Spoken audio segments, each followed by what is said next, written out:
Welcome to Your College Bound Kid, a podcast for parents, college counselors, students, and anyone who wants a weekly 90-minute deep dive into the world of college admissions. My name is Dave. I'm a parent of a daughter in college, and we live in Chicago, Illinois. My name is Lisa. I'm a clinical psychologist and a college counselor. I am a parent of a boy in elementary school, a girl in middle school, and a girl in college. After 30 years in Chicago, we recently moved to North Carolina. My name is Mark. I'm a college coach in Atlanta and the parent of two daughters. Karis, a graduate of Davidson College, and she is the founder of the Spanish tutoring company, SpanishHelpToday.com. And Joy is a graduate of the University of Georgia, and she is getting her master's degree at North Carolina State University. This week in the news, where do public research universities recruit? An article by Scot Jaschik of Inside Higher Ed. Our question from a listener is the second part on how can you help my child who's disappointed with her results of her college search? Our interview is the final part with Courtney Minden, the Vice President of Enrollment at Babson College, on the new ways colleges recruit. And our spotlight comes to you from Colorado, and it is the University of Colorado at Boulder. And friends, I am here to tell you today that Dave Automatic Intelligence, which happens when you go on Squadcast, if you don't key your name in, it gives you a name. It's calling him Sensible Wires today. Well, I went from intelligent transmitter to moonwalker to what am I today? Sensible Wires. Sensible Wires. Okay. You didn't go from that, is what it called you. You said you go for that like that's who you are. That's what it called you. They're two different things. I just got to say Alexa loves me. We'll see if our listeners do. All right, friends. One thing I wanted to share with you is you're starting to see some cues and clues from certain schools of who is unlikely to stay test optional. Not definitive, but I'm going to share that because that's what I do on here. I'm picking up different things from certain schools, a few that are coming to mind, Georgetown, Yale, and MIT. And we'll just stay tuned to see what happens. Not for the class of 2022. I'm talking about the class of 2023. But just look for little clues when they start indicating to you that their research indicates the test scores are highly correlated to success in certain places. That is often a sign. So, and I'm not going to be critical of them if that's what their research shows. Their goal is to matriculate students who can excel. So every school does different research. That's an interesting. Any reason why those three in particular? What's your gut feeling? No. Georgetown has been a very traditional school for a long time. This is a school that's had its dean in place for decades. Very traditional. They have their own application. They were requiring 3 subject tests when nobody else was doing that for a long time. MIT's very STEM-based. You know, the thing about MIT, they have a core curriculum, and everybody has to take 2 courses past calculus. So they don't really have the ability within their curriculum to avoid someone that's not at a high level in math, just to make it through their curriculum. I find MIT to be one of the most access-oriented schools. So this is not an anti-access thing. They want to bring people into the institution that can excel. And remember, they're already admitting kids. I mean, the place is tough, right? The place, you need to be really strong to excel there because of the caliber of the student body. And so they don't want to set people up for failure. So I personally am not critical of it at all. I think that it comes from good motives, and I think each institution has to do what's in its best, interest. Yale also has indicated that their own internal studies have shown that there's a high correlation between the test scores and students that do really well at Yale. So the institutions, particularly for Yale and MIT, they are sharing in some cases with counselors that their research is indicating there is a high correlation between test scores and people that excel in our institution. And so that's why I think they're likely to do that. And Georgetown has just always just been so traditional. And Georgetown's also one of these schools that is letting it out that there's a higher acceptance rate for people that submitted scores. And that's intentional when schools let that information out. They don't have to let that information out. So anyway, I could be completely wrong. I don't like to do a lot of conjecture and surmising on here, but I also like to keep it real and pass on to you little things I'm hearing. And I think you guys appreciate that based on the emails we've gotten. All right, Dave, got to transition to the admissions tip.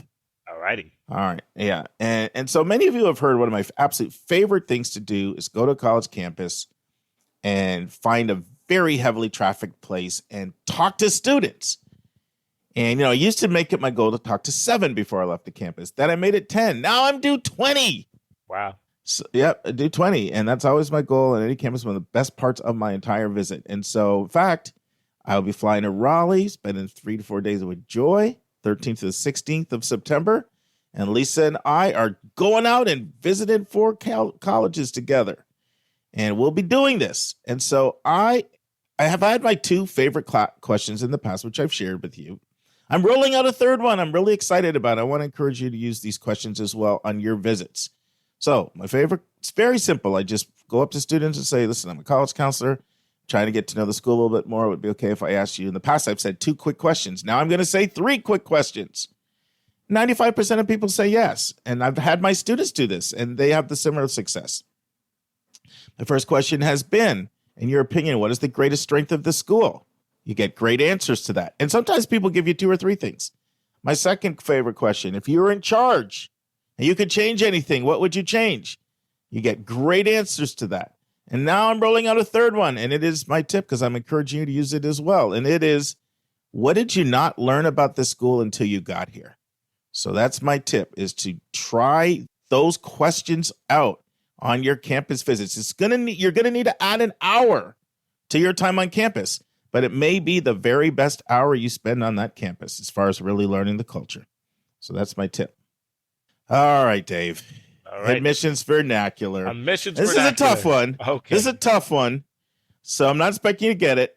And it's a term I don't hear that often, but occasionally I hear it. And the term is sub-10s. What are sub-10s? How do I spell that? S-U-B. S-U-B. Second word, number 10. Sub-10s. Ooh, correct. Sub-10s. Okay, well, we know that if you were a 10, you were really the bee's knees. So if you're if you're sub-10, you just ain't cutting it, like I ain't picking you up on my pickup game, man. You sub-10. Give me LeBron. I want Kevin Durant. I would love to have been Mark a teacher. Norman, you guys ain't making it. You sub-10, man. I can only get 10 on my team. Stop it right now. Stop it. I could just see your teacher when you didn't do your homework and you're just squirming over there. I think that was great. I think it was terrible. I want to put that out, 10 for when all you hear those colleges. When you hear the answer, you realize how bad your answer was. I think it was a great answer. Sub-10 is a term some people are using to refer to schools that now accept under 10%. So it's not, you can't just say Ivies because there's a bunch of them that aren't Ivies. Yeah. And there's another term out there called the Ivy Plus group, but that's another specific group of schools. And that sub-10 sort of encaptures all of the schools, whether it's the Pomonas, as well as them. So it's just term sub-10s you're starting to hear out there for the most selective schools that accept single digits. And you were way off, my friend. Well, actually, no, if you just invert that, now sub-10s, you really are the bee's knees. I want you on my team. You guys are really... I told you you're off. Sub-10s.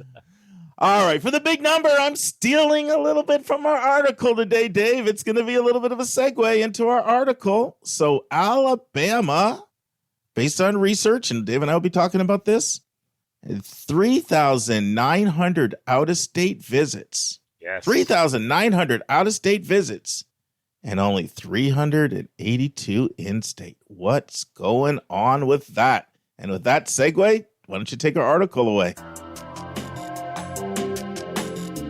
Let's turn to college hot topics in the news.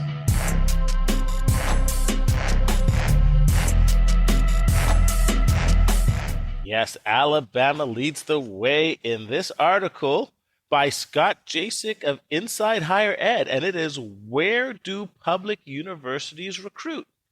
Well, this article is based on some research done by researchers at both University of Arizona and UCLA. And what they found was that public universities are focusing on high schools that are out of state and largely white and lean very much private. This was based on a paper in the American Educational Research Journal, and it said, quote, results reveal socioeconomic, racial, and geographic disparities in recruiting patterns. In particular, most universities made more out-of-state than in-state visits, and out-of-state visits disproportionately targeted affluent, predominantly white high schools. Now, this paper was based on the research for 15 public universities. And the big question is, why is this happening? As Chris Case likes to say, why is this happening? Right. To quote Peter, to quote a great line in Casablanca, I am shocked that the reason this is happening is that, number one, non-resident students pay more. Surprise. In fact, after 2 to 3 times more than in-state students, shocked. And that private schools tend to enroll exactly the affluent students who can pay. So this tends to, this is mostly responsible for the skew. So digging into the details before we discuss, Mark, they looked at 15 universities, and they found that 12 of these 15 made more out-of-state visits than in-state, and that 7 of them made twice as many more. Specifically, they were Alabama, Arkansas, University of Colorado Boulder, we're going to talk about them today, Kansas, UMass Amherst, Pittsburgh, and South Carolina. So just to look at the most egregious offenders, Alabama made 3,900 out-of-state visits versus only 382 in-state. So 91% of its visits were out-of-state. Places like University of South Carolina made almost 1,800 out-of-state visits to only about 400 in-state. And only NC State, Cal Berkeley, and Irvine made more in-state visits. And the conclusion was also that, quote, we find a significant and negative relationship between enrollment in high school from Black, Latinx, and Native American students and the probability of receiving an out-of-state visit. So let me stop here, Mark, and throw it open to discussion and say, what say you? Well, this might be surprising, but I'm mostly going to come to the defense of these schools. And so you might say, what? What are you talking about? Like, you're a public institution. You exist to serve your own state. So why are you primarily going out of state when you should be going in state? Well, the reason why I'm going to primarily come to the defense, not completely, but partially, is because many schools, including flagships, have a choice. In some cases, it's a matter of mere survival. In order to survive, we need more money. Where are we going to get more money? Out-of-state students that pay double to triple the tuition. The article didn't talk about this, Dave, but internationals as well. I mean, take a look at states like Indiana and Illinois and how their numbers for China have astronomically increased in the last decade, because there's lots of talent there and they're getting credible brain trust, but they also pay a lot more. That is not escape. That is you cannot escape that as a major motivation. So here's what you have going on. Some schools, it's a survival issue. Literally, they're in jeopardy of closing their doors. But for other schools, and this would be a lot of the schools in here, it's not so much about surviving, but it's about thriving.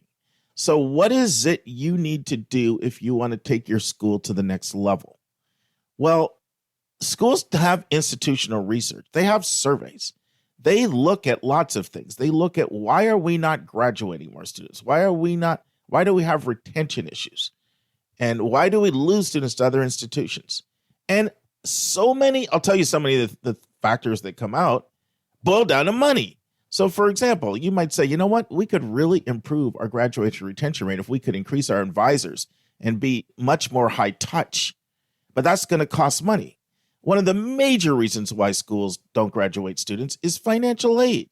Research shows all the time. Schools gap people. They have to drop out over money.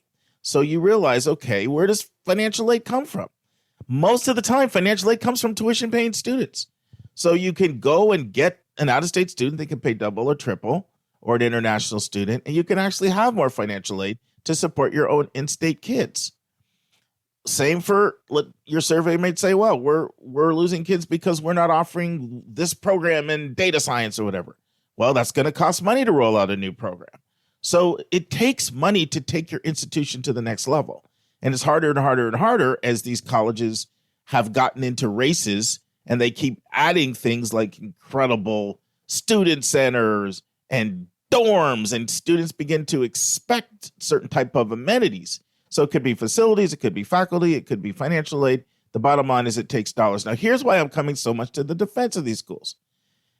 These states have cut their dollars that they allocate from their legislatures to these public schools. This has been happening for 40 years, and it's really got bad after the global financial crisis in 2008. Some schools are still, Dave, 30% below what they were giving below pre the global financial crisis. In fact, Mark, we've done several in the news regarding this topic. Yeah, about the cutting. Because it's huge. Yeah. It's huge. So listen, if you've got a school that says we want to be excellent, we want to take our school to the next level, whether that's hiring better faculty, more faculty, adding more programs, having more financial aid, looking at the reasons why we're not retaining or why we're not yielding students, and they all come down to dollars. And then you've got the state legislature saying, we're not going to give you more money because higher ed is just, ever since Reagan, really, higher ed has been seen as big government, and cuts have been made in big government rather than investing in your future. And so that's why I am mostly going to come to the support. Now, I'm going to tell you a quick, interesting story. Well, I'll tell you two quickly. One is the dilemma that schools face. Now, Courtney Minden said this in her interview in the last segment. She said, it's really a dilemma when you go on the road because you want to address access, but you have to go to where the applications are, because all the pressure, all the accountability in an admission institution is around applications. Who you report to, they want to see more applications. So institutions have research they know how many applications they got from every place. They know how many inquiries they got from every place. They know how many applications they got. They know how many were accepted, and they know how many they yielded and were enrolled. And so you kind of know you can go to traditional places and you can drum up applications. I really don't see this as a racial issue. The article painted it as a racial issue. I see this as an issue of green. The color is green, not black or white. But I want to tell you this story really briefly. Alabama comes in the area all the time. They always throw these really nice counselor lunches. They're really nice because they go to like the 5-star type restaurant. So counselors like to go. We get a nice little information session, pick up the latest what's going on from them, and we get a really nice meal. So I've went last year. They didn't do it because of the pandemic, but I went 2 years in a row before that. And so 2 years ago, I got there early and I was talking to the rep, and I said, "Man, you guys are killing it with the out-of-state recruitment." Because at the time, I had heard that Alabama had 53 regionals. Remember what a regional is, Dave? Regional representatives.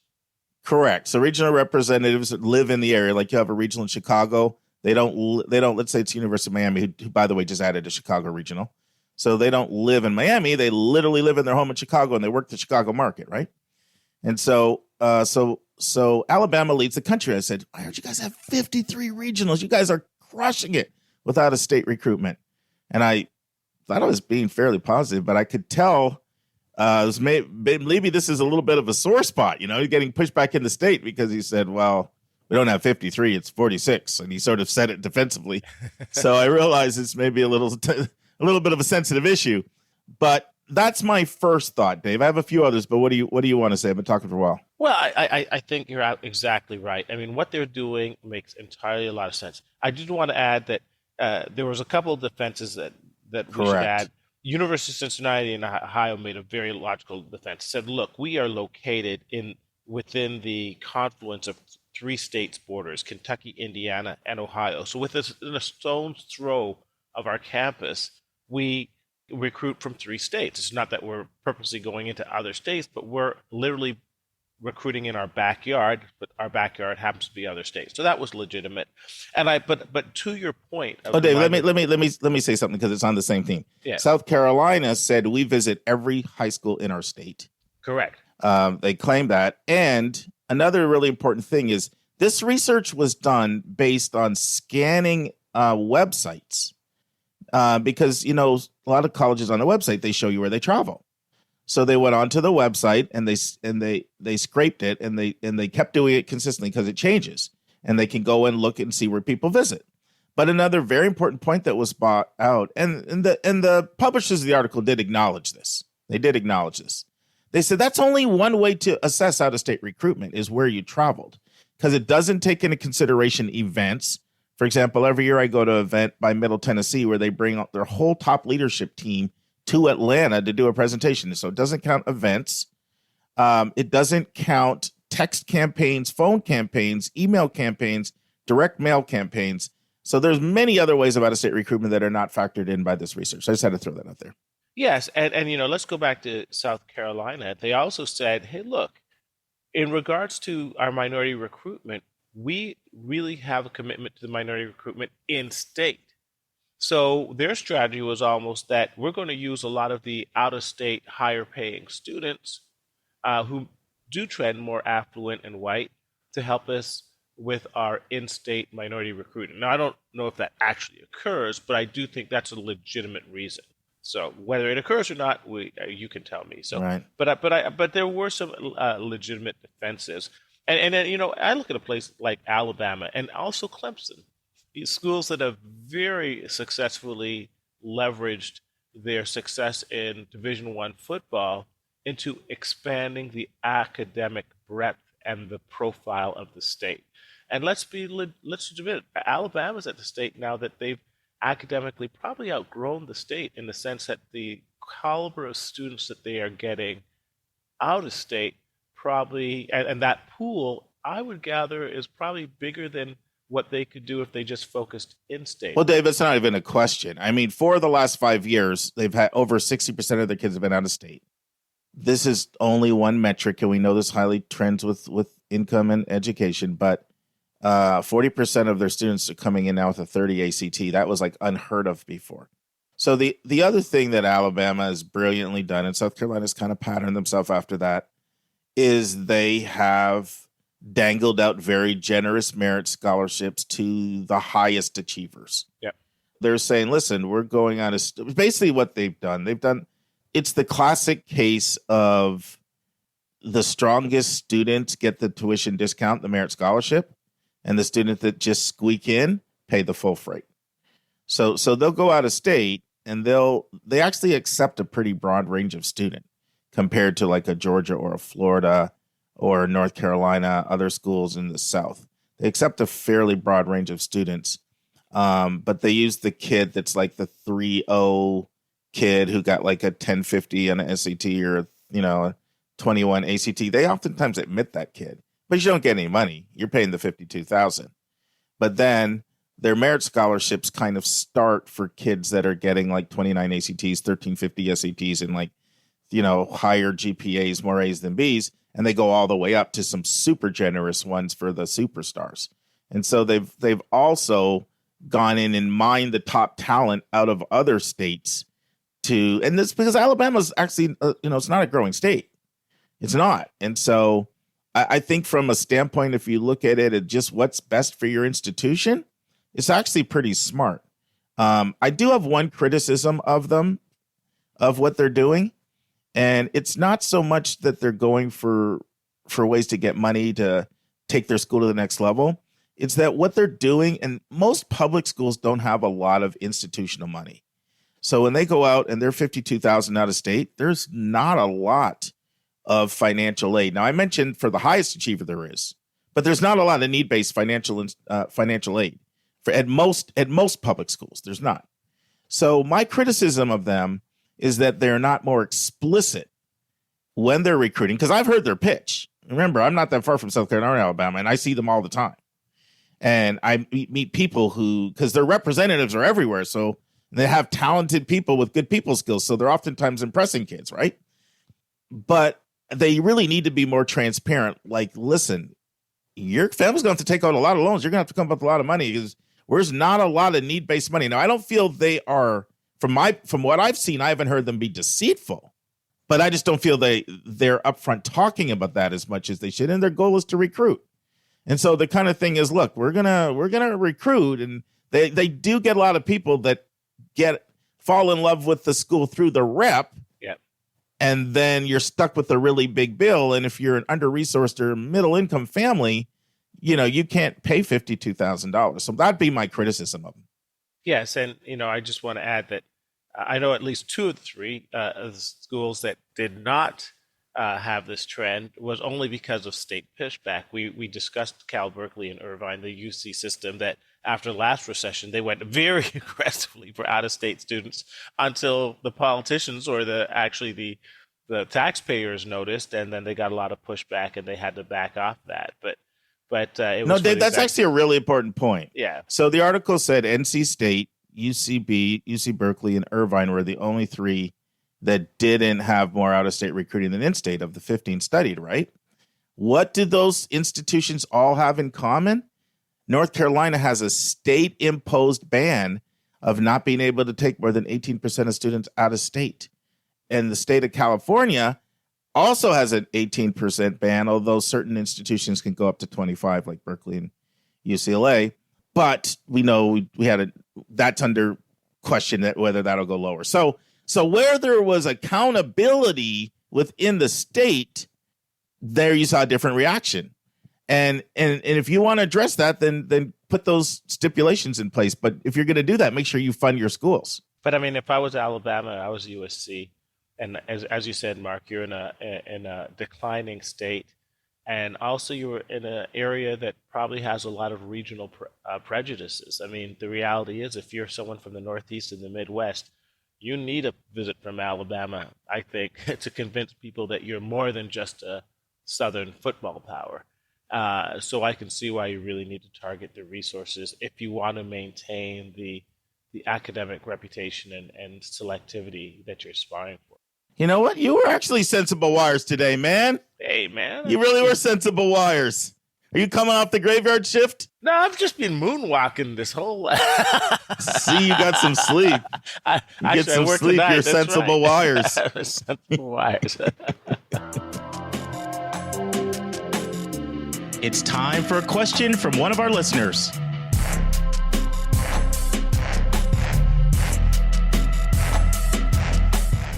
All right, Lisa, we got to keep our word. We promised last week we would do a countdown. Princeton reviews schools with the most school spirit. Now, that's my term for it. They technically call it students pack the stadiums. And so this is based on a question that they asked to, once again, for those of you who are new hearing for the first time, Princeton Review does surveys of 143,000 students approximately every year. And reason I'm doing this is they refuse to rank colleges. They refuse to say this school's number 47, this is 147. They refuse to do that. They do pick what they regard as the 386 best colleges. And you say, why 386? Well, every year they inch up. I remember when that number was close to 300. Yeah, I remember it was closer to 300. So I've been doing this it keeps getting higher, right? But they pick what they regard as this year, it's up 386 schools. And they ask them that question: how popular intercollegiate sports at your school? And you know what next week we'll do? I caught myself. I almost called you A Lisa. You know, I had a listener call in and say, did you call her A Lisa? I said probably. I can't get my kids' names right, so how am I going to get Lisa right? You know, and I'm just constantly talking to Lisa and Keegan right now at Bucknell. So that's confusing to me. Well, I just answer to anything, unless it's an obscenity. I mean, I've given up. You don't have to worry about that about me. Yeah. My mom scared me too much as a kid to use obscenity. I still have her voice in my ear. Anyway, so here we go. Students pack the stadiums. All right, this is cool. I'm going to do a countdown, 20 to 1. In 20th place, Notre Dame, South Bend, Indiana. 19, University of Central Florida, Orlando. 18, University of Nebraska in Lincoln. 17, University of Wisconsin-Madison, the Badgers. 16, Butler University, Indianapolis, Indiana. 15, Bowdoin College, Brunswick, Maine. 14, Michigan State University in East Lansing, Michigan. And I thought we would be in the top 5 because... I'm surprised you're 14, but maybe sampling error. Well, 14 is still pretty good out of 386. Still top 5%, top 3% almost. But I know from going there, that's one of the reasons why I went there, and I still have so many great memories of being at those games and going crazy. So 14, I'll take it. Number 13, Florida State, Tallahassee. Number 12, Ohio State University in Columbus, the Buckeyes. Number 11, Providence College, Providence, Rhode Island. Number 12, Brigham Young University in Provo, Utah. Number 9, University of Connecticut in Storrs. Number 8, Creighton University, Omaha, Nebraska. Number 7, Marquette in Milwaukee. Number 6, Xavier in Ohio, Cincinnati to be exact. Number 5, Air Force Academy, Colorado Springs. Number 4, Clemson. Just did a spotlight on them. Clemson, South Carolina. Number 3, Auburn, Alabama. Number 2, Syracuse, New York. And drum roll, please, with 63,124 students. One we've done a spotlight on that has an incredible honors college, Arizona State University, Tempe, Arizona. Any surprises, Lisa? Yeah, I was surprised that some of the smaller schools had so much school spirit. I just, I'm not a sports person. We know that. That's why you're such a good sub for Nika. You play the role perfectly. But, so I just was surprised, like Marquette, I guess they have a really good basketball team. But I was surprised in Butler, I mean, is that basketball for them? Yeah, too? so Butler made the Final Four 2 years, which is like unheard of for a mid-major. Because I'm a big sports guy, I'm surprised Arizona State actually got number 1. Mm-hmm. But there are not that many surprises here at all. Syracuse, what else is there to do? It's freezing. Auburn, this is the SEC. This is crazy, big time. Clemson, obviously, always compete for national championship. Xavier, basketball, insanity. Oh, my goodness. And when Xavier and Cincinnati play, that rivalry is insane. Like the whole stadium almost got in a brawl one game. Wow. Marquette's intense. Creighton, another big basketball. University of Connecticut surprised me only because their football is almost non-existent. So men's basketball, insane. Women's basketball, up there. But normally, the schools has a lot of football to it. But that's not necessarily true. Sometimes when there's no football, you all gang in on basketball like you see it at Xavier and Marquette. So Providence, the same kind of thing. Ohio State, definitely big-time sports school. Michigan State, Florida State. Bowdoin College is the only one that surprised me. That surprised me, too. That one surprises me. I did not see that one coming. But that might have been a fluke sampling error. So little factoid. So we're reading you 2020 data. And when the new 2021 book comes out, which I've already pre-ordered, I'll switch over to that. And I'm going right to this list, and I'm going to predict Bowdoin doesn't make it. So we'll see if I'm right. Right. Yeah, I could totally see Arizona State, though. A couple of years back, I visited their communications department, and one of their specialties is sports journalism. And oh my gosh, those kids are into sports journalism. And they were telling me I'm going to be, narrating this sports event, that sports event. There were like a million of them going on. All the students were traveling to all the different sports. It was such a huge thing at that college, and the kids were really into it. They really enjoyed it. So I could totally see that. I mean, any of your big schools, Pac-12, Big Ten, SEC, that's a lot of the draw when I'm working with students, and they're like, I want to go to a place with the rah-rah, the face paint. Like, that's fun to me.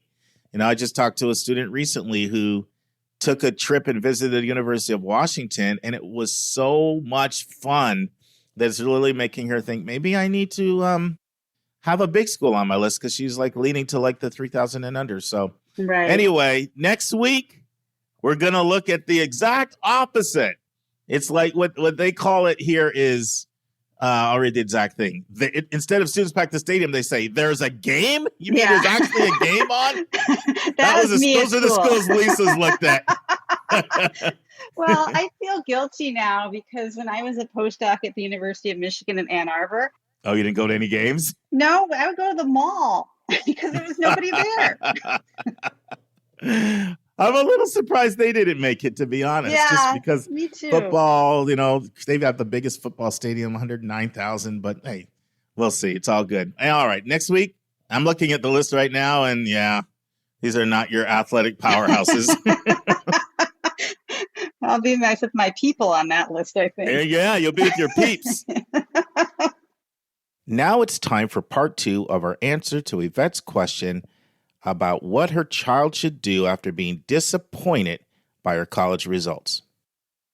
Yeah, and that's why there's actually so many questions that colleges ask along the lines of explain a time you had a hardship and how you handled it. I was doing a session with a family in Pennsylvania I'm working with earlier today, and I was giving feedback to the student on her excellent personal statement. And that's one of the things I said, you brought out that hardship piece really, really nicely in a way that is going to serve you well. And you didn't stay stuck there. You transitioned on to what you did about it and how you turned a lemon into lemonade, which you have to do. But that piece was done very, very well. And I want to go back to institutional priorities just a little bit more, because I think of all of the components of the college process, the two things, if I had to point to the two things that I think people probably underestimate how much of a factor they play, it's institutional priorities. And probably the second one is the ability to pay. Nobody wants to talk about that, but ability to pay comes into play so much, more so than, of course, schools don't want to talk that much about that because you don't want to. It doesn't necessarily look good for them to emphasize that much. So I'm just a dollar sign to you, and it's not all schools. There's certainly schools it doesn't, but it comes into play far more often than people think. And if I had to pick a third, I'd say demonstrated interest as well. But institutional priorities it's what constantly explains all of these decisions. It's the your alumni office has got so much pressure, their phone's rung off the hook because the alumni are so upset that nobody's getting in. And so they sit down with the admission office and they make a concerted effort to prioritize alumni admissions the following year. It's the University of California. Look at UC Irvine. UC Irvine has 85 majors, okay? 52% of students applied for 6 majors: biology, business, psychology, engineering, computer science, and nursing. Right. So you put yourself immediately in a much, much more competitive pool by going for those majors, and certain majors can be impacted. And even if they're not, don't know what the conversations are behind the scenes. And the other thing that people don't understand, and this is really, really hard because the United States, we're the society of the individual, but college is looking at it more from a team standpoint. And so they're interested in bringing in the most gifted and talented class. And so you're just thinking about it, well, it's just me versus another student, but they're not looking at it that way. And that's why I know that this may be hackneyed and overplayed, but I love the example of the orchestra. If you already have 8 incredibly talented violinists and the next violinist comes along and they're number 3 in the state, but you don't have some harp, people that can play the harp and the oboe and the cello, then that's what you need, because that's what's going to make the better music. And that's something that's very, very hard for people to understand, is that this other person, maybe they're not as talented as you, but overall they make our community stronger. Mm-hmm. And that's how schools think. While editing our podcast, I thought of a few things I wish I'd said, so I'm going to share them with you now. Take with a grain of salt me saying the 3 biggest things that I think are overlooked. Not because they are not overlooked, but I thought to myself afterwards, Stuck, what about grade trends? What about intellectual curiosity? Those things are very underrated. What about likability? What about the kind of community member you will be? Those are game changers in admissions, especially at colleges where most of the kids live on campus. I also realized I neglected to say something else that's very important. Parents, please tell this to your kids, especially if they're feeling the sting of a rejection or a wait list. A college isn't rejecting your child. They are rejecting their admission file. The admission officers don't really know your child. They only know what they read about your child in the admission file. This is the truth, and I've learned over the years that sharing this with students helps mollify the sting of not getting in. There's a few other questions here. So one of the questions is, what do you guys predict as far as waitlist and summer melt and goes? So Lisa and I did a real deep dive on waitlists last week. I really want to encourage you to listen to 176 because we go into the different approaches to the waitlist. And that's going to vary from school to school. What is their approach to waitlisting? We go over the different reasons why schools waitlist. And some schools are incredibly conservative when it comes to waitlisting and others are not. And so that answer, I really can't answer that because it's so school to school dependent. Anything you want to say on that, Lisa? Yeah, I think that, it's so unpredictable and it's so individualized to each school that it's probably hard to tell. I mean, I have heard other college counselors saying they're seeing more movement on wait lists this year than they have in prior years. But again, that's specific to certain schools. It's, a certain school in comparison to itself last year. So I think it's really just impossible to tell at this moment, how it's all going to play out in the long run. Yeah. I mean, I've even said that, but even what I would say trumps that is the individual school and their approach and how conservative or not they were to waitlisting and why they waitlist. And so I just would encourage you to listen. If you haven't heard 176, Yvette and everybody else interested in this fantastic question that Yvette asked, I encourage you to go and listen to that because we did like a 30-minute deep dive. It was just last week. Now, the other question that she asked was, what do you do if you're still waiting to hear from schools? You don't want to lose a spot. So what you definitely do is you put a deposit down on the one that you would pick right now based on all your options. And if you end up getting off of a wait list later, it's not seen as unethical at all. It happens all the time. It's part of the musical chairs and admissions. You reach out to the school that you had deposited at and let them know that you got in a school you're on the wait list on, and they totally understand that. It happens all the time. It's not unethical whatsoever. You will lose your deposit, but that's just sort of part of the approach to admissions. And the same thing, as far as summer melt goes, just really hard to predict right now. We're still coming out past post-COVID and still somewhat in this COVID sense. So I think there'll probably likely be a little bit more summer melt than normal. But I'll tell you what, I've got a great interview coming up with Andre Phillips, who's the director of admission at Wisconsin, on summer melt. And I'll ask him that question. So you can hear directly from somebody who's been in admissions for over 35 years, who I've known since 2003. He's just a great guy. And we'll take that up with him, who's got way more expertise than I have. So I'll ask him that question. And then the other question, will the SATs and ACTs go away? This is going to be an individual. No, they're not going away. Will they continue to have less influence? I say yes. What will determine whether they go away or whether they influence? A couple of factors. One, how much power the faculty has. Faculty tend to like scores. And so some admission offices, the faculty have a lot more influence than others. If you haven't heard my interview with Greg Roberts, Dean of Admissions at University of Virginia, he did an interview with me on how doing admissions at a public school is so different than a private school. And he'd worked at Georgetown, Emory, and now UVA.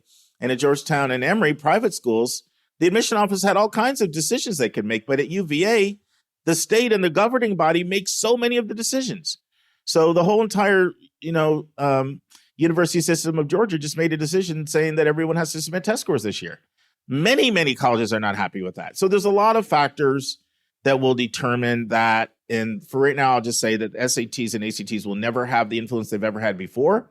But these are individual schools, and sometimes state legislatures are involved, and sometimes faculty. It's going to be case by case. Do I think that every single school is going to go test optional the way that everybody got rid of the subject test? No. I shouldn't name names, but I could totally see Caltech and MIT coming back with test scores, and some others maybe as well. But anything you want to say on that, Lisa? I mean, it's just so hard to predict who's going to do it, who's not. I mean, we've had such a game changer of a year that it's hard to know how it all shakes out. But I think that, test scores are certainly not a perfect measure by any means. And we know they're influenced by socioeconomic status. But I think schools like them because, as you said, they're a number.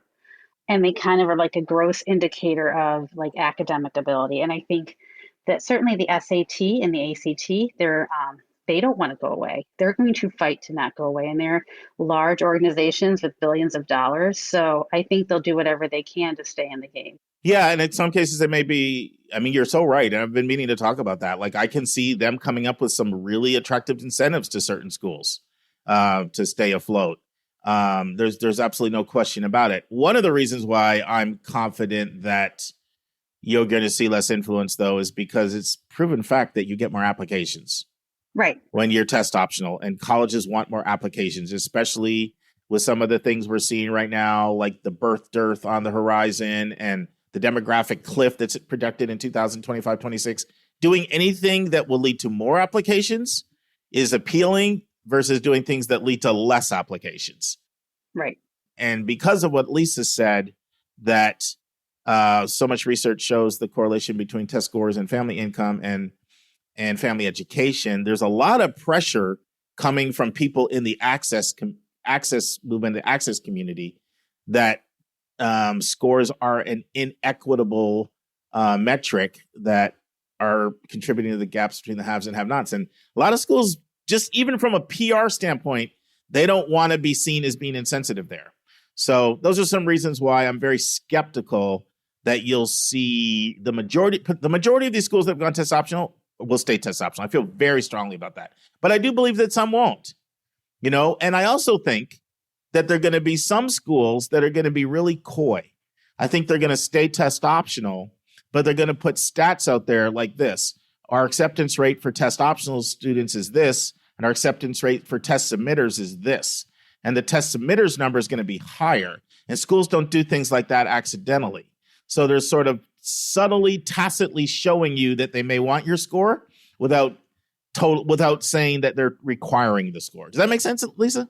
Absolutely. And I could totally see, them trying to give a signal to people that, this is what will give you the better chance, and people will pick that up and they'll go start taking those tests. But Yvette, just want to thank you, because that's a pretty awesome question you sent in. And I'll tell you what, could you do this? Could you send a follow-up like 6 months from now and let us know sort of how things worked out? Because from my experience, things usually do end up working out really well. And I'd love to be able to report back and say, we've got an update from Yvette.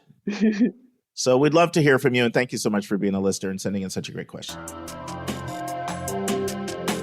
And now, this week's interview with a special guest.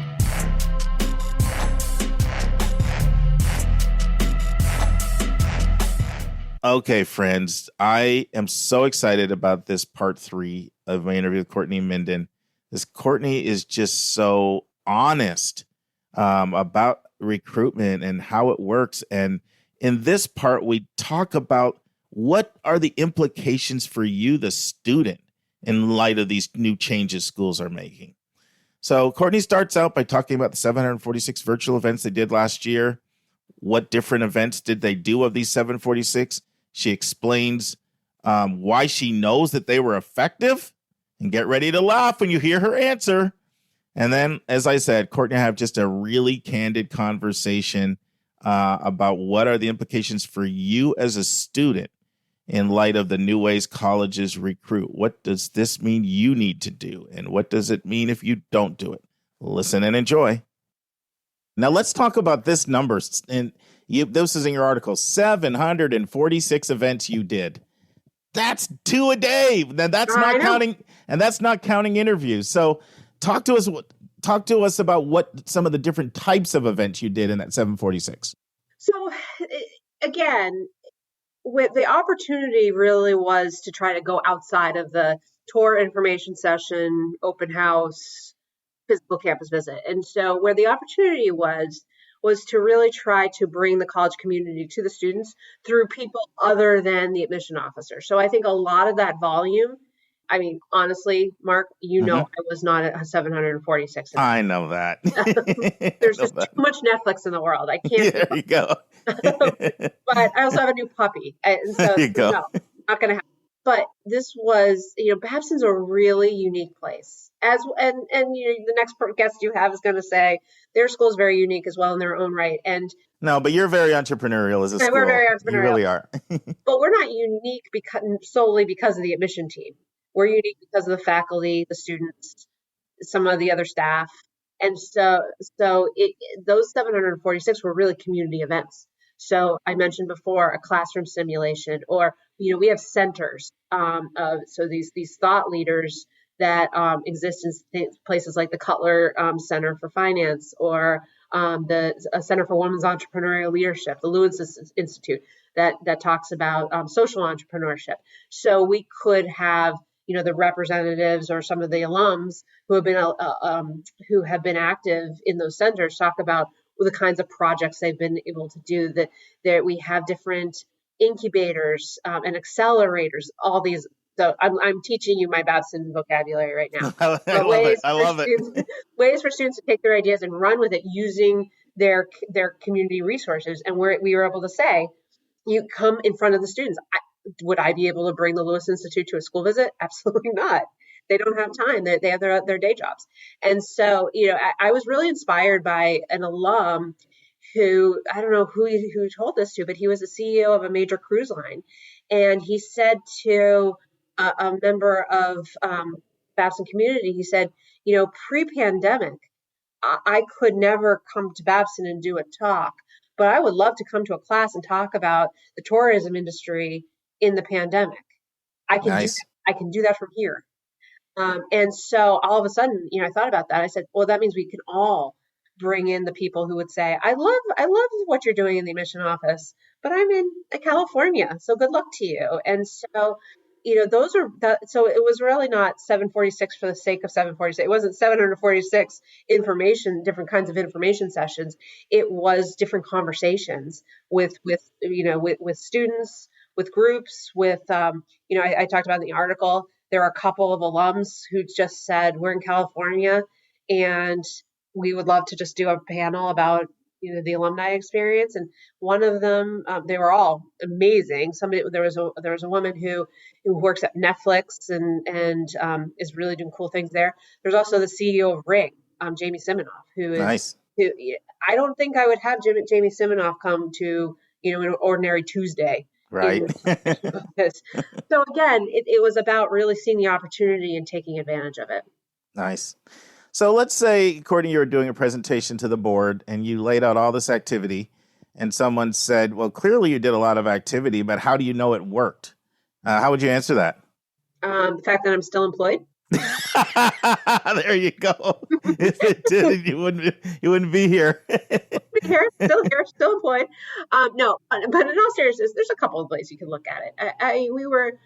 We talked earlier about how we were so, all schools were so up in applications, but where I'm really proud, so we were up 15% in early applications. Oh, nice. The students who said Babson was their absolute first choice. And that's a harder bar with all the competition out there to get people to apply early. Yeah. The harder bar to somewhere where they didn't come to campus. Yeah, that too. And Mark, they may have seen campus during their February vacation. Now, New England, Boston in February is a lot different than July. I know. So we couldn't even find the right time of year to shut down. So I think the seriousness of the applications in terms of saying Babson is where I want to be, they had the ability to do that. I think our enrollment metrics are also really important. This is the most diverse class in the history of Babson. And I was really impressed looking at your class profile. Yeah, I think it was like 49% students of color. I think it was 21% Pell or first gen, one of them. Exactly. A lot of different countries. And then good gender countries. Balance. Yeah, I was like, wow, that is diversity. It's diversity, and there are no accidents. We were able to engage with our applicants in a different way than we ever have before. So I have to really believe that these two factors are aligned. Farther reach using virtual, more diversity overall, geographic, diversity of thought, diversity of interests. But what they all have in common is they do understand Babson and what they can do. Now, the X factor and where the fact where a board member should probably ask me this in February or May, again, hoping not only my parents, but board members do not listen to this because I don't want you to hold me to this. What, net tuition revenue? You're going there? Exactly. Is that where you're going? But no, well, yeah, that too. But also, what was their first year like? So we have this great class. Mm-hmm. Were we able to really exhibit the Babson that we know and love virtually? Were we accurate?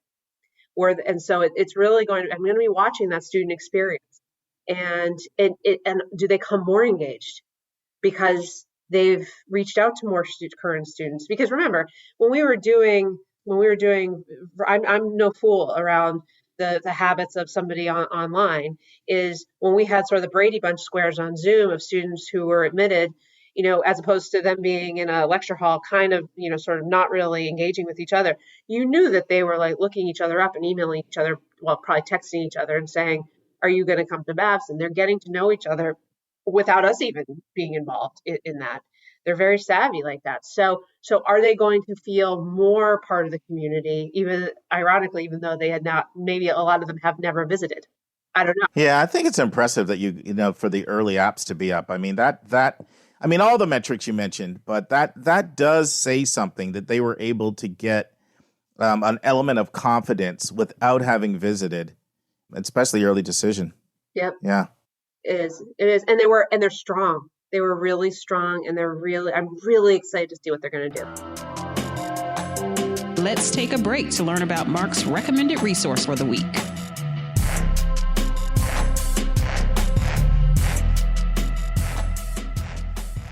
Friends, for the next several weeks, I'm going to mention some of the best Facebook groups for college information. The recommended resource for episode 178 is the Facebook group Paying for College 101. Now, Paying for College 101 is a place for families to discuss and ask questions related to financial aid, private scholarships, merit scholarships, student loans, college costs, things like books, meals, travel, healthcare, insurance, etc., and everything else related to paying for college. The group has a staggering 105,000 members, and it is a private group. We will now return to the final segment of my interview with Courtney Minden about the new ways colleges recruit. So here's the $1 million question, and you've alluded to it many times in what you've said. It's very easy for schools to track all this online activity. You've talked about it. You can see who's coming in, you mentioned who's come in a second time to see, tips about the applying, and who's done the interview, and who's attended this program and that program. Mm-hmm. And what advice do you have to students? What do they need to know about how their engagement or their lack of engagement can adversely impact demonstrated interest when schools now can say, look, before I could cut you some slack because maybe it's a cost issue and I can't expect everybody to do the whole thing, airfare, hotel, rent a car, meals, travel 1,000 miles, but you can log into your computer. And why would we not go with the person who has put the time in and we feel knows who we are versus the stealth applicant that just dropped in our lap? What advice do you have for that students need to hear about how with this increased technology comes more tracking and more ability for a school to sort of see who's been engaged with them? Yeah. No, and that came up a lot this year in pretty much in committee when we're really, and we weren't even as up as so many schools around us. And so when the decisions are harder in that environment, we are looking to say, okay, before we show this student some love with a positive letter, what have they, how have they engaged with us? We have provided, again, I'll use the word again, with this renaissance of content. We have given you access to anything you could possibly want to know about the school. And I do believe, and what I will say to the students and the parents on this podcast, if you do not take advantage of it, I do not know how you can actually even do your best work on the application. It's impossible because many of us haven't, really have that interest is interwoven into all aspects of the application, most crucially in the essay. And many of the essays, our supplement, for instance, is basically, we word it differently, but it's why Babson, why business? Why are you making this decision again to spend all this time and a little bit of money A lot of money. a lot of money? I would say, I'm not sure, when I go shopping and it's something $75, I have to think, am I investing in this? And so, you could buy a pair of shoes. And I say, again, coming from Babson, our students love shoes, whether it be sneakerheads or whatever. So if that doesn't appeal to you, I don't know what it will. But if you can't articulate why Babson, why business after all of that we offered, well, how are you going to make the case to be admitted? How are you? We're big on pitches here at Babson, and you have 3 minutes to do a rocket pitch.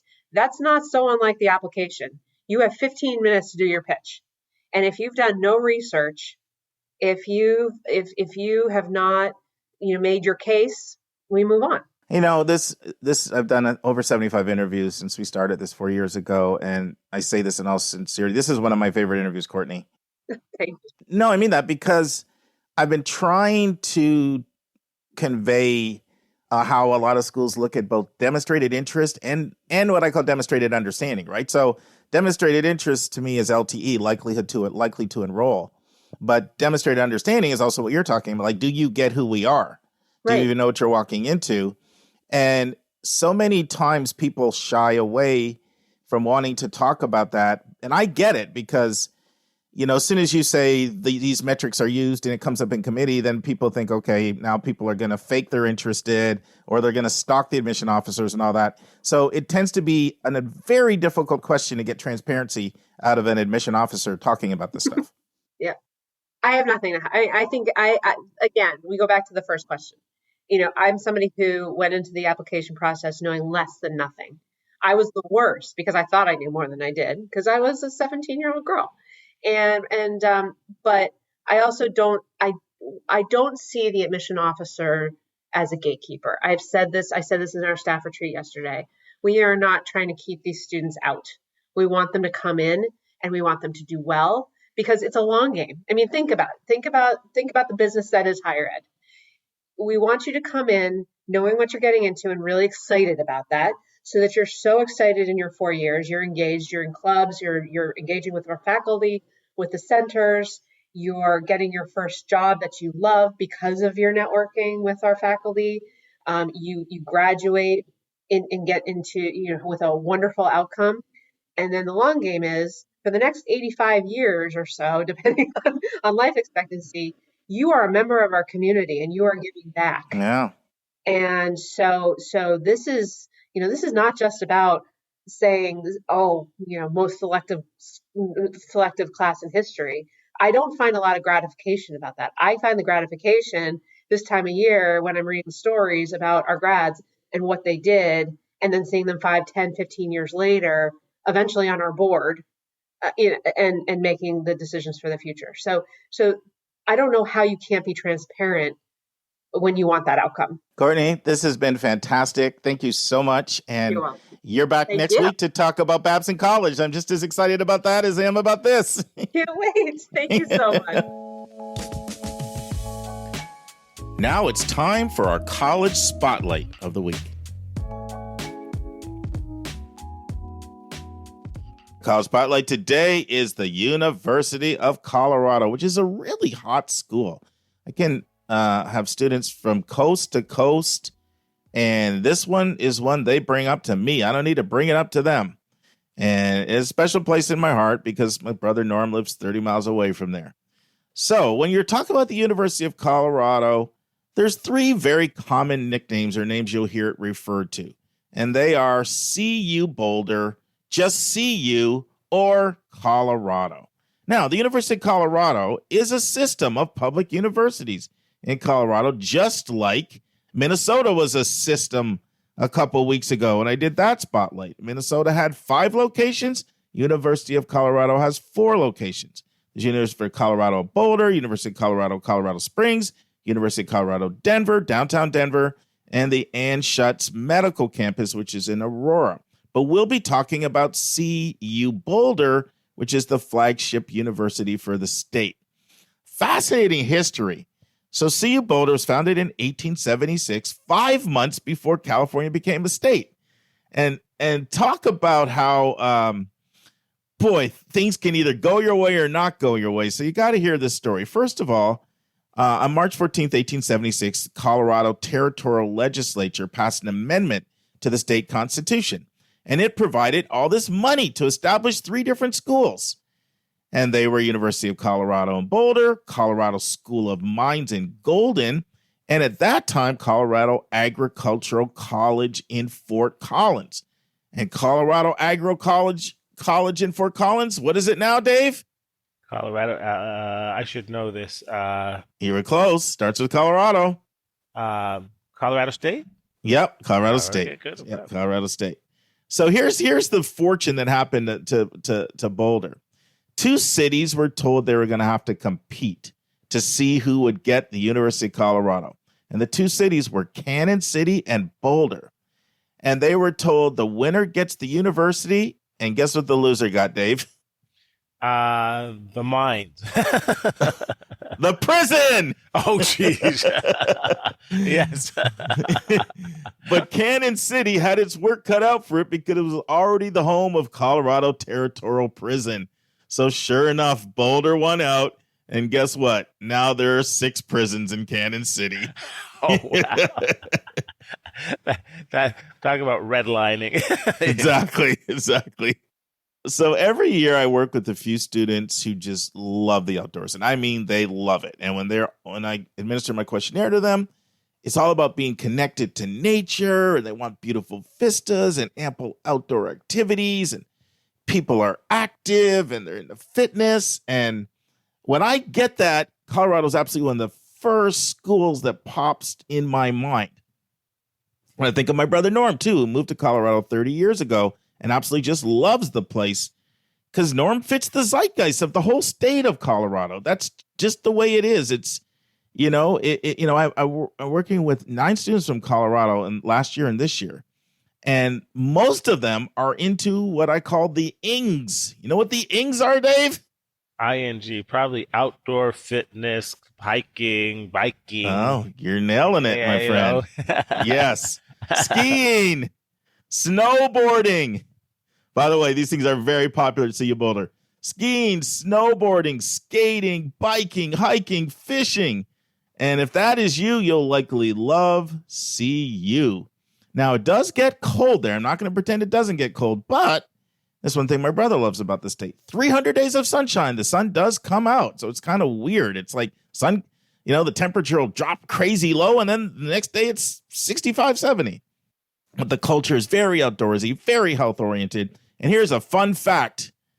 There are 91 mountains in the United States that are 14,000 feet.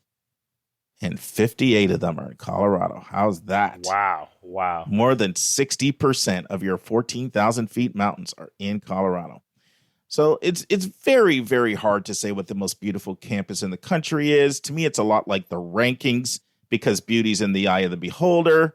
I've seen, one of the colleges, I'm not going to name it, that was ranked number 1 a couple years in a row for most beautiful campus. Joy and I think is a complete eyesore just because that's not our view of beauty. But I would say this, if every American could visit every campus and vote on the most beautiful campus, I'm convinced CU Boulder would make the top 5, and it may even be number 1. It is one of these schools, like if I have students and they visit 8 schools, they almost always come back blown away by the beauty of this place. And, there's always a million things out there trying to rank everything, Dave. You know that. Yeah. It has been ranked the most beautiful college campus in the United States by Travel and Leisure and Condé Nast Traveler magazine. Both of them have ranked it as the most beautiful campus in the country. And part of it is this distinctive architectural style known as the Tuscan Vernacular Revival. This is a collegiate Gothic style you see on the East Coast, but then it's textured with sandstone walls, sloping multi-level red tile roofs, and Indiana limestone, and the campus includes over 200 of these classical rural Italian-style buildings built with Colorado sandstone with the red tile roofs. It's very striking. But what I think makes CU breathtaking is the beautiful mountain views. It's the incredible views of the dramatic Flatiron Rock Formation. And it's like, whoa, those they're, for example, Fair and Field is a very popular place. Students like to hang out. It's a place where you can tan, you can play soccer, throw a football, throw a snowball. Remember, it's Colorado, play some ultimate frisbee, watch the marching band, and it's just a real popular hangout. But what makes it powerful? It's at the foot of the Rockies. When you're in the rec center, and there's a real commitment to fitness here at this place. They got a state-of-the-art rec center. The basketball court. It gives you breathtaking views of the mountains. And what is one of the most popular clubs on campus? It is the Hiking Club, founded in 1919, the longest-running organization, nonprofit organization. So if you're into hiking, outdoors, fitness, beautiful views, CU Boulder may be for you. And don't forget the skiing. There are day trips to ski resorts like Breckenridge and Vail and weekend getaways there. So if you're a skier, you've got your place. And Boulder's the quintessential college town with CU at the center. This is a place with lots of school spirit. Pep rallies on Pearl Street the night before each football game unites the college and the surrounding Boulder community. Students love their silver, black, and gold colors, and the student section goes crazy on game day. CU's in the Pac-12. And each year, the football team flocks to Denver to watch the Rocky Mountain Showdown against rival school, Colorado State. Not only football, skiing, women's soccer, lacrosse have all been very successful. Dave, what do you think the nickname of Colorado is? And what do you think the mascot is? It's got to be the Rockies. That's actually a great guess, but it's not right, but it's a great guess. Oh, okay. The Mounties, the Rockies. And I'd say they'd be like a bulldog. Or like a mountain goat. Right on the animal. Or a cougar. So the mascot is the buffalo. The University of Colorado, the Buffaloes is their name. All right, I could do with the buffalo. And their mascot is Ralphie. And Ralphie is a real buffalo. A real buffalo. And the tradition, he runs out on the field before every home game. The real buffalo. Ralphie the buffalo. Is that up there with the Hokie Bird? That's up there with the Hokie Bird. You can tell that this is a real fun-loving state, because if it was in Chicago, he'd be Butch the buffalo, or but it's Ralphie. You gotta love Ralphie, even though that thing will gore you to death. It's Ralphie. That's what. That ranks second to Leroy the Tiger. Yeah, you don't forget that one. Even his mascots. That's right. Ralphie, Leroy, and Hokie. I like that. There we go. CU is known for very active, I said health conscious people who like to stay active. So they've got a very active club sports program with over 30 options that are highly competitive, which appeal to the outdoorsy, active, in-shape students. But this is also this is a college town. Boulder's a college town. Students can hang out and they can eat and go shopping on Pearl Street. There's prominent nightlife with the bar scene, and there's a music scene that's diverse and active. There's also the renowned Colorado Shakespeare Festival with art galleries and museums and concerts by top bands. And remember, Boulder is only 30 miles from Denver. And one thing that all CU students get free included in their fees is they get free transportation. So they're connected through mass transit. They get their express buses. Students get express buses. They can go to the airport. They can go to the train station. They can go to buses downtown, and they can get into Denver. So let's talk academics. We haven't said a thing about academics yet. Well, we too busy hiking in the mountains. Well, Ralphie the buffalo, man, I'm going there. Sweetie, we're gonna hang out and ride with Ralphie this weekend. I want to do some skiing. Well, I'll tell you, I'm a sucker for the mountains. That's what I think I love about Seattle and Portland, and I love that about Colorado. Every time I visit Norm, those mountains are just incredible. I just love it, and that to me is, that's a quality of life issue. So, but let's talk academics. So, CU has a top-notch leadership program and has a very good business program, especially entrepreneurship. Really strong physics program and all types of physics, like atomic, molecular, and optical physics, as well as quantum physics. And don't ask me what those things are. I just learned them in my research. That Dave says, explain to me the difference between quantum and molecular and optical. I'll be like, can we delete that out of the episode? But I know they're strong in all of them. They also have, this won't surprise you, very strong environmental program. There's a real commit to sustainability in the environment. One of its absolute top programs is aerospace engineering. Astronomy is exceptional. I'll mention a little bit more about that later. Chemical and biological engineering, computer science, music. There's a school of music, which I'll mention more about in a second. And, CU Boulder consistently among the top universities to get NASA funding. And 20 CU Boulder alumni have worked as astronauts, which is the fourth most in the country. And you can even get a minor in space. You can get a minor in space. They have 2 NASA certified mission operations centers that fly satellites and build satellites. Another very, very strong program is the geosciences, which is the study of the Earth from its structure to its history to its formation. So here we're talking about things like climatology, geophysics, geology, geography, petroleum engineering, oceanography, geochemistry. All those are geosciences, and geosciences is just a very strong, very, very strong at CU. And CU is mostly upper white middle class kids, but they've just made a $25 million investment in some diversity initiatives. And I'm actually really seeing those diversity numbers move. They've moved a lot from 2018 to now. So even in the last 3 years, it's a much more diverse institution than it was in the past. But this is a place with really good work-life balance, friendly students, welcoming students.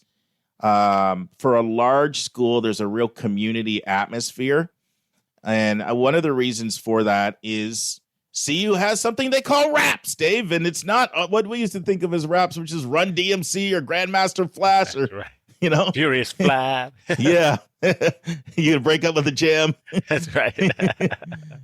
RAP is an acronym for Residential Academic Program.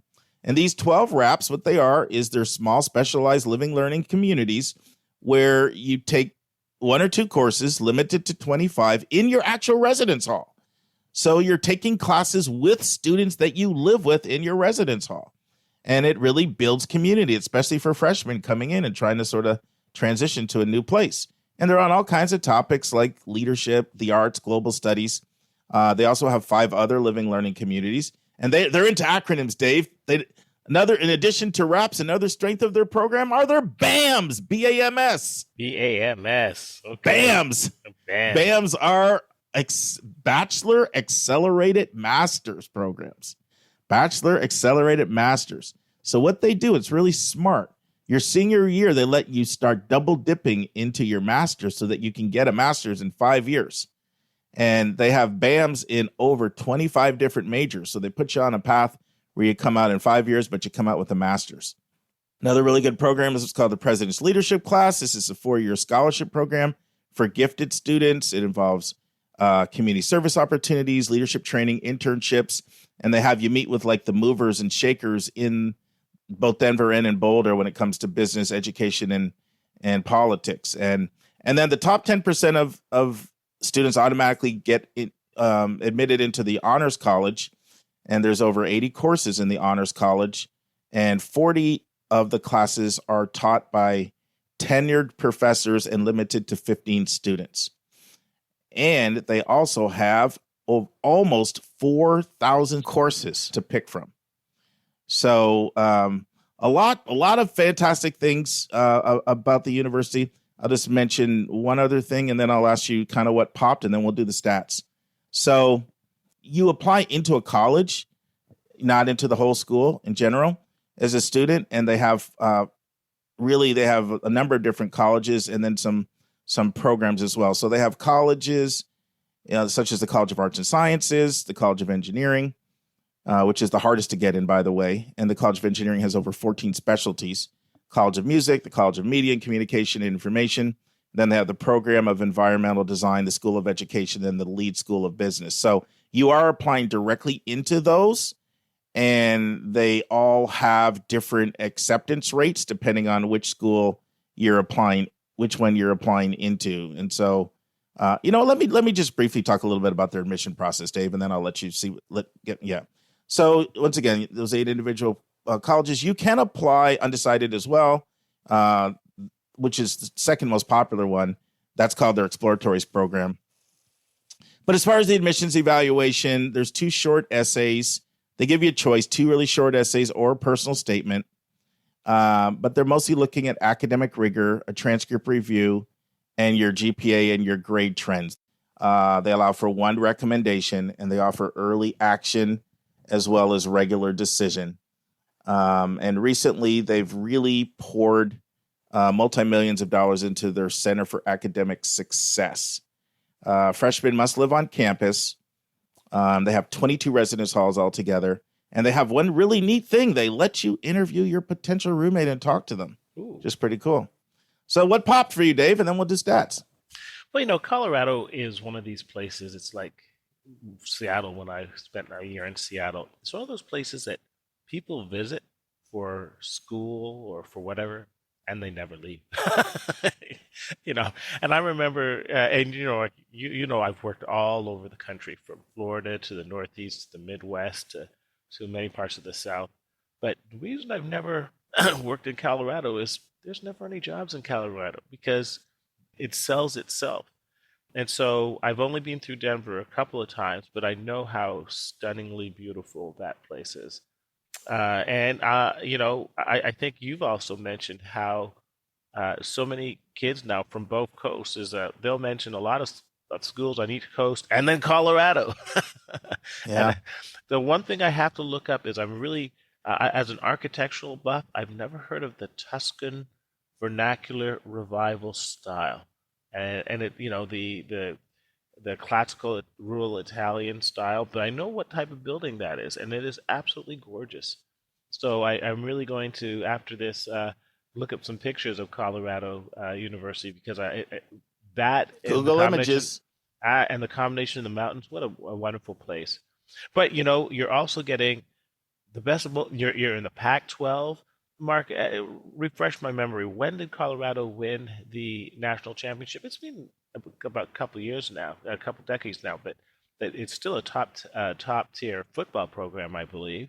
Well, I mean, you know how it is. It's so tough to compete with the SEC when it comes to football. Yeah. But what I would say is lots and lots of school spirit. You know what I mean? Like, it's that the fun is all there. I mean, all that fun and energy that makes college for so many people. It has all of that in spades. Right.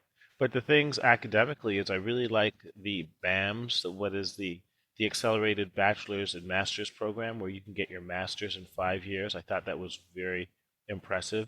I've known that it's a powerhouse in engineering, and I think you mentioned 18 different engineering degrees. 14. With aerospace being just exceptional, and some others as well. That's right. I was aware of the aerospace, but not to the extent of the fourth most astronaut, and of course the environment. Why wouldn't it be?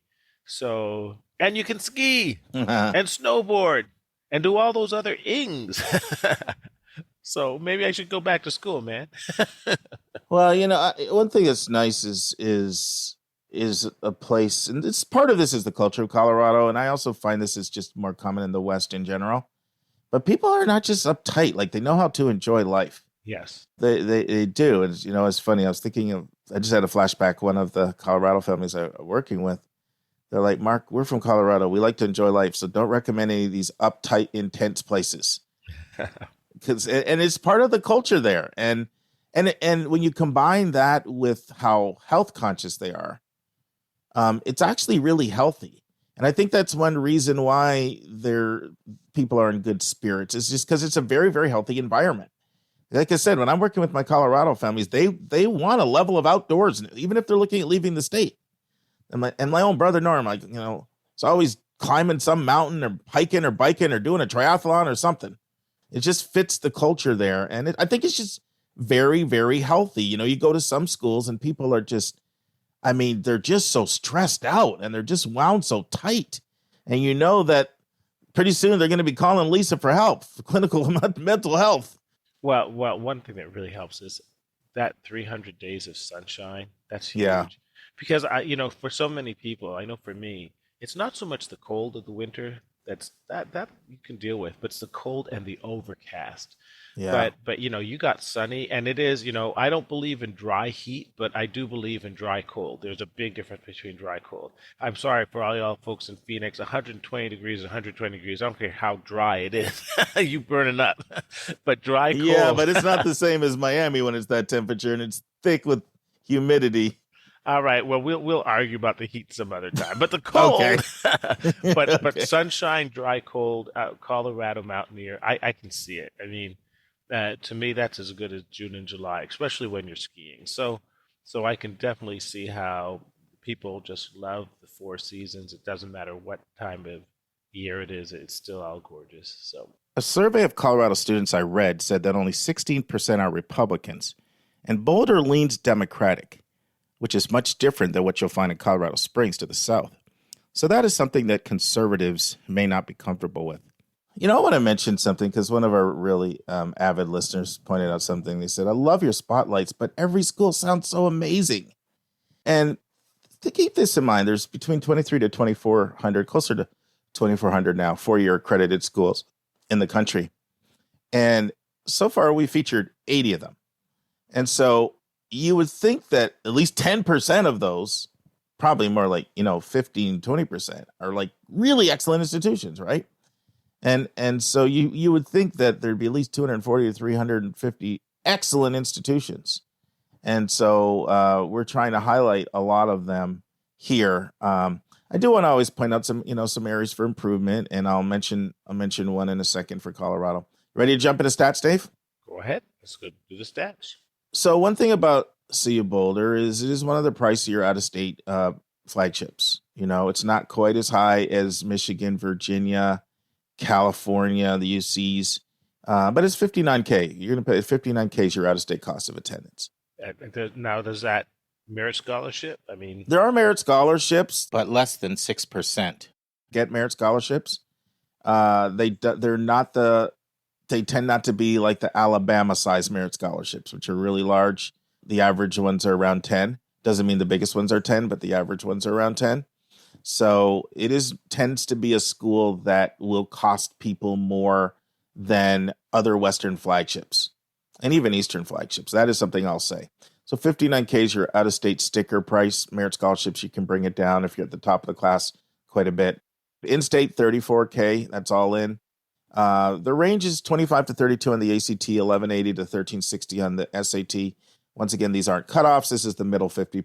So 25% of under that, 25% above, 352 to 40 GPA, 40,700 applications, 78% acceptance rate, Dave. So this is a school that one of these schools we've talked about where a good kid with good, solid, more B's than A's can get in. Yep, absolutely. This is one of these great schools that doesn't require you to be a straight A student or even an AB student. That will depend on where you apply. I'll mention this in a second because you're applying directly into these colleges. And what happens, this is something people should be aware of. What happens at almost every flagship is the School of Business and the School of Engineering are the hardest to get into. And Colorado is no exception.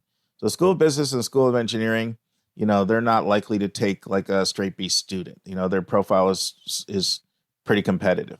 But other colleges, are much more open to modest academic profiles. 20% of kids are in sororities, 12% in frats, 69% white, which is down considerably since their diversity initiatives, 13.7% Latinx, 9.7% Asian. It was just 5.4 a couple of years ago. 6.4% multiracial, 2.9% Black, 1.6% international. 27% of students get Pell Grant, which is high. So there's some good socioeconomic diversity, and I'll mention that in a second. 14.5% first gen. Now, they do need to up their graduation rate, and this is one thing that I see as an area for improvement. 4-year graduation rates in the high 40s. 6-year graduation rates at 71%. That's because of all those brothers getting lost in the mountains. No, so part of that's going to be when you have 27% Pell. Yeah. And especially if you're coming in out of state with Pell and you're looking at that tuition, I'm telling you, people drop out because of money all the time. And so probably a lot of people are financially gapped and they just can't sustain it. That's a major reason why you see low graduation rates for schools that don't have the funding, but yet they're still accepting a decent number of kids of modest means. And then the other thing I would say, when you look at diversity ratios, remember that in these states like Colorado, you have a very low percentage of Latinx and Blacks in the states itself. So 2.9%. Well, not Latinx, Dave. Latinx is actually quite high, but Black. That's why they have 13.7 Latinx. But yeah, the 1.7 or the 2.9 Black, that mirrors the state. That's correct. So in fact, as a proportion of its state, that's why the California stats are actually much better than you think, simply because the percentage of African Americans in California is much lower in general than the East Coast. So right, and Asians and Latinx are really high, so you see high numbers. You do need to look at these schools juxtaposed to the state that they're from. Correct. As far as where people are from, 55% from Colorado, 11.7% California, 3.7% Texas, 3.6% Illinois. As far as the most popular colleges, College of Arts and Sciences, 40% of people are in there. Exploratory studies, remember, that's the one where you're not sure what you want to major in. You can come into that and get great one-on-one counseling. 24.6% of students there. Engineering, 18.9%. And then the lead school of business, 9%. And then next would be the media communication school, 4.3%. And if you just want to get a sense of the differences of applying to these schools, so let's just compare the College of Engineering to the college, which is the most selective, to the College of Education, which is the least selective of the colleges. So the College of Engineering, the 25th to 75th% GPA, Dave, is a 3.89 to a 4.0. Wow. The class rank, 25th% would be you're in the top 15% of the class, and the 75th% means you're in the top 2% of the class. So 25% of kids are above the top 2% in the College of Engineering. Wow. So it's pretty high powered. And what's the ACT range? Do you know, just out of interest? Yeah, 29 to 34. But SAT range in engineering, 1310 to 1480. Now, if you go on, and the College of Business numbers are almost the same as Lead School of Business, not quite the same, 373 to 40 GPA range. Percentile rank, 26% is the bottom 25th percentile, top 6% is the top, and then 1300 to 1410 or 29 to 32 ACT. But if you go all the way to College of Education, that bothers me. The College of Education is the lowest, but it is what it is. Yeah, well, that's universal. Yeah, 3.46 to 40 is your range. Your percentile is the 58th percentile to the 85th percentile. In other words, top 42% of your class would be the bottom quarter. Top 15% would be the top quarter. 1080 to 1250 SAT, 22 to 29 ACT. So that just gives you a sense. Anything else you want to say about Colorado, Dave? Well, Mark, we always talk about strategically constructing a class list, a college list. And I'll tell you, in the podcast, the must-haves on any list, strong probables that no matter what happens in the universe of your child, if he ends up at these schools, he will be happy. University of Colorado is on that list, as well as I would put Arizona State there. I would put University of Arizona. I would put University of Minnesota. What do these schools have in common? They're great values for the money. Colorado's a little bit more pricey, I know, but they're also just great places to live.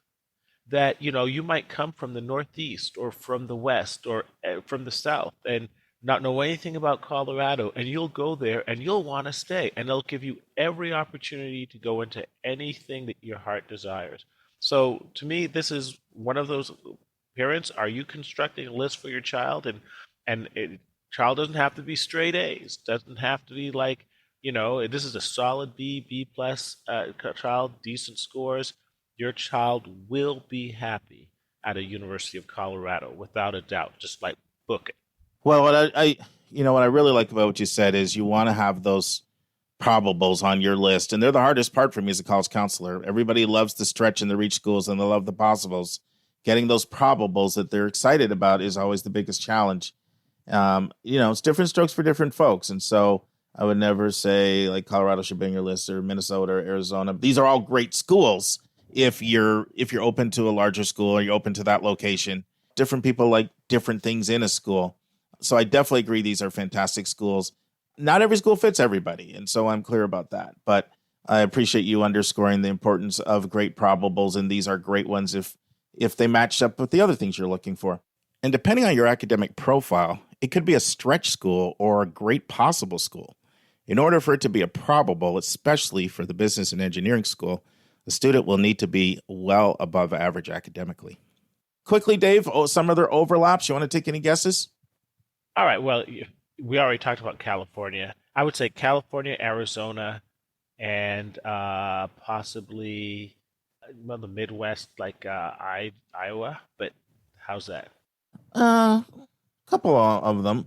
I mean, Arizona is a really big overlap. University of Arizona is very strong in the sciences. And so, there has that overlap, similarity with the strong science focus as a public Western flagship. So there's a lot of overlap there. You go all the way out to the West, Oregon, which is another great spotlight we did. That's right. It's another fantastic one. And you can understand with just the Western culture in the Pacific Northwest, you can see why that would be, where there's a lot of similarities there. Obviously, Colorado State, you're going to get overlap there. And then, like you did send some of the Midwestern ones, like Indiana is an overlap school. Another great flagship. Lisa did that for us, was excellent. And DU, Denver University. And then this should be surprising, University of Vermont, which is another school for nature enthusiasts. And also the skiers, Dave. You can see where the skiers.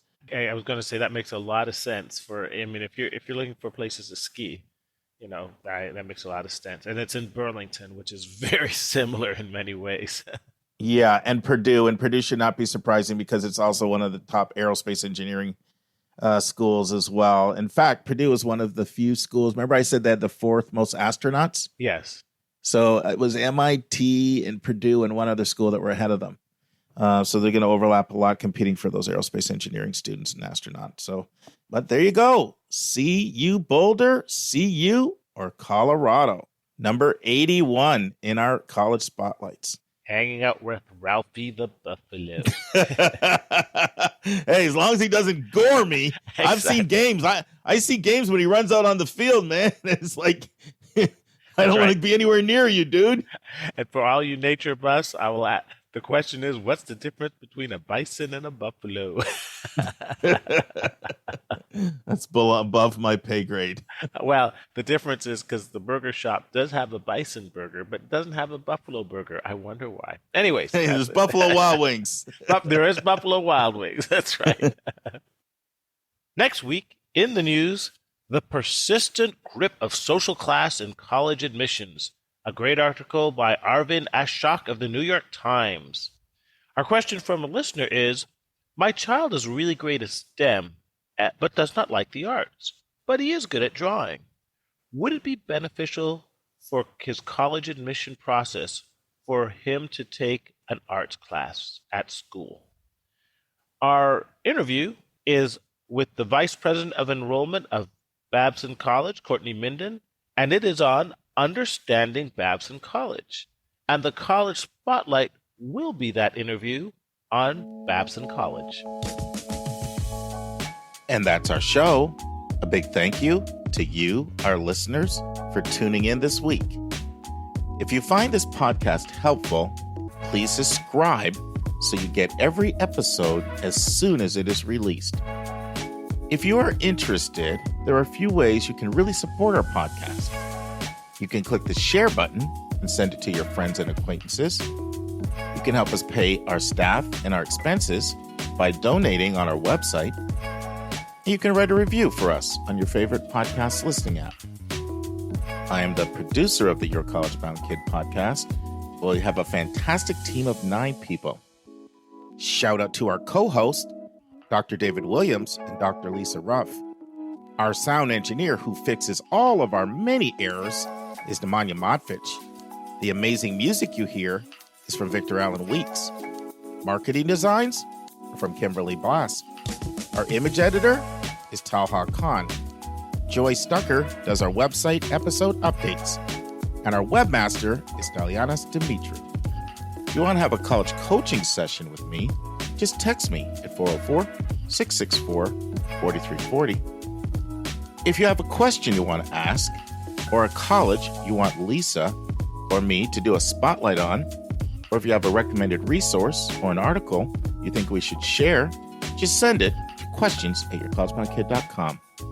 By the way, check out our website where you'll find lots of content that is not on any podcast app. Our website is yourcollegeboundkid.com. We think of you as our listening family, and we look forward to meeting again with you, our family, next week.